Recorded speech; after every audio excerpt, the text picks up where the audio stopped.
Hello दोस्तों, कैसे हो आप सब। उम्मीद है सब अच्छे होंगे। और रीजनिंग का जो कंप्लीट कोर्स चल रहा है उसकी क्लास आज 15 करने वाले हैं। इससे पहले 14 क्लास करवा चुकी हूँ। जो चैनल पर नए हैं वो जाकर देख सकते हैं कि हम वही इम्पोर्टेंट पॉइंट करते हैं, ऐसे टॉपिक जो बार बार परीक्षा में पूछे जाते हैं। और हमारा जो अब चल रहा है वो है रैंकिंग टेस्ट। रैंकिंग टेस्ट इसकी भी एक पार्ट करवा चुकी हूँ, आज सेकंड पार्ट करेंगे। पदानुक्रम परीक्षण हिंदी और इंग्लिश दोनों में क्वेश्चन देती हूँ ताकि सभी कर सकें, चाहे वो हिंदी मीडियम से है या इंग्लिश मीडियम से। क्लियर हुआ। अब देखो, रैंकिंग टेस्ट में हमने दो तरह से कर लिए थे, ऊंचाई लंबाई पर आधारित, दूसरा आयु पर आधारित। आज हम करेंगे भार या वजन पर आधारित। ठीक है, वेट। अब किस तरह के क्वेश्चन आएंगे इसमें देखना। और चैनल पर नए हैं तो सब्सक्राइब तब करना जब आपको समझ में आए। ठीक है, क्योंकि आपको पूरी वीडियो देखने के बाद पता चलेगा कि आपको मेरा पढ़ाया हुआ समझ आ रहा है नहीं आ रहा। इसलिए पूरी वीडियो जरूर देखें, उसके बाद आपको अच्छा लगे तो सब्सक्राइब करें। इसमें स्टेटमेंट गिवन होती हैं, 2-3 तथ्य होते हैं, कई बार 5 तथ्य होते हैं, उनसे रिलेटेड नीचे क्वेश्चन होते हैं। ठीक है, कितने भी क्वेश्चन पूछ सकते हैं। अब हमें क्या करना है, एक एक स्टेटमेंट को करते जाएंगे सोल्व, और आंसर हम बाद में देंगे। कैसे करेंगे देखो, रवि सूरज से अधिक भारी। तो इसके लिए मैंने दो बातें बताई थी, या तो आप लाइन का प्रयोग करें इस तरह से, या आप लेस देन ग्रेटर देन का प्रयोग करें। तो सबसे पहला क्या है, रवि सूरज से अधिक भारी। तो सूरज से भारी है और गणेश से हल्का है। गणेश से हल्का है, ये हल्का, यानी ये हल्का है, ये भारी है। ठीक है, बड़े के सामने खुला मुंह होता है। रवि पंकज तथा शंकर दोनों से भारी है। रवि है, सेकंड स्टेटमेंट है हमारी, वो पंकज से भी भारी है और शंकर से भी भारी है। अब तीसरी स्टेटमेंट क्या कह रही है, पंकज सूरज से हल्का। अब जो पंकज है ना, ये हो गया पंकज, ये सूरज से हल्का है और शंकर से भारी है। शंकर से भारी है। अब ये हमारे पास इनका सॉल्यूशन ये आया है। हमें बताना है सबसे हल्का सबसे भारी कौन है, यानी सबसे हल्का कौन है और सबसे भारी कौन है। दो आंसर आएंगे। अब क्या करेंगे, इसकी एक सीक्वेंस बना लेंगे, या तो उसको असेंडिंग ऑर्डर में आरोही क्रम में लगा लो या डिसेंडिंग अवरोही में लगा लो लेंगे। ठीक है, देखो गणेश, रवि, सूरज।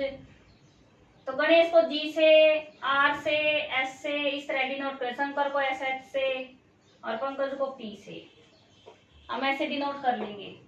अब कॉमन क्या है, सबसे पहले देखो सूरज सूरज। ठीक है, तो हम लिख लेंगे सूरज। सूरज पंकज से क्या है, भारी है, तो पंकज है वो यहां आ गया, सूरज यहां आ गया।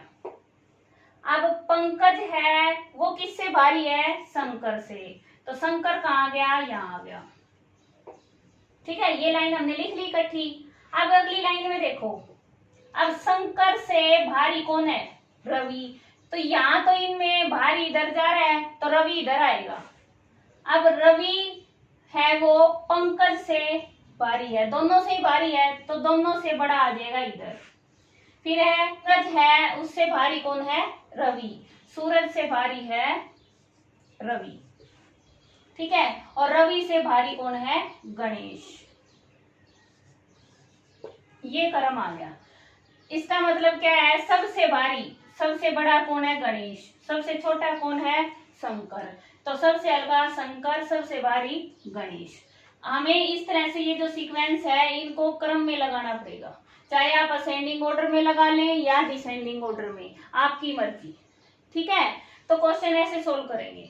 और देखो, किसी परीक्षा में विनीता को वी से, सुनीता को एस से, विनीता को सुनीता से, और रीता को गीता से अधिक अंक आया।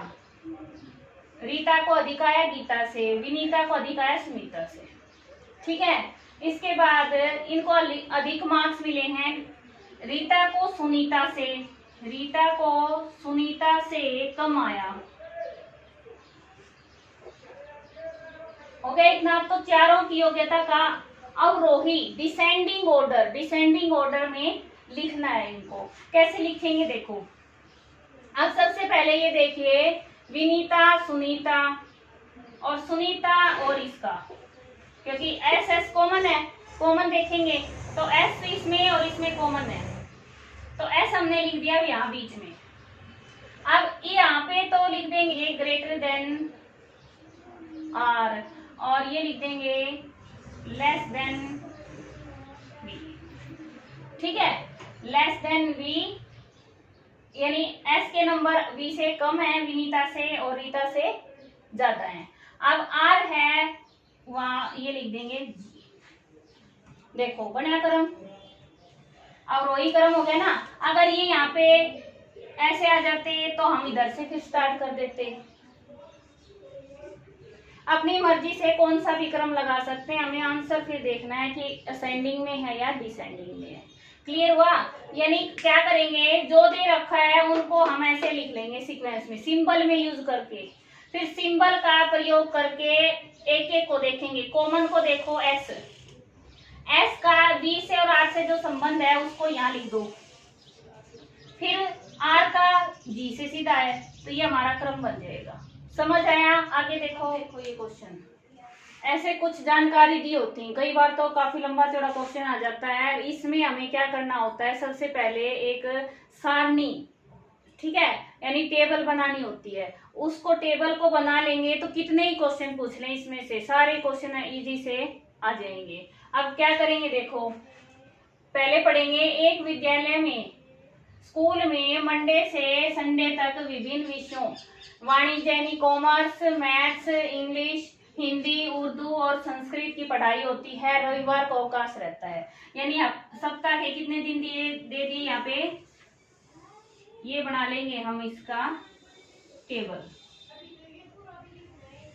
देखो सबसे पहले मंडे, ठीक है, Tuesday, Wednesday, Thursday, Friday, Saturday और संडे। हो गया, टेबल बना ली। अब इसमें पढ़ते जाएंगे करते जाएंगे। इन्होंने कहा है कि ये विषय हैं, ये पढ़ाए जाते हैं, रविवार को अवकाश रहेगा, रविवार को अवकाश रहेगा, कुछ नहीं पढ़ाया जाएगा।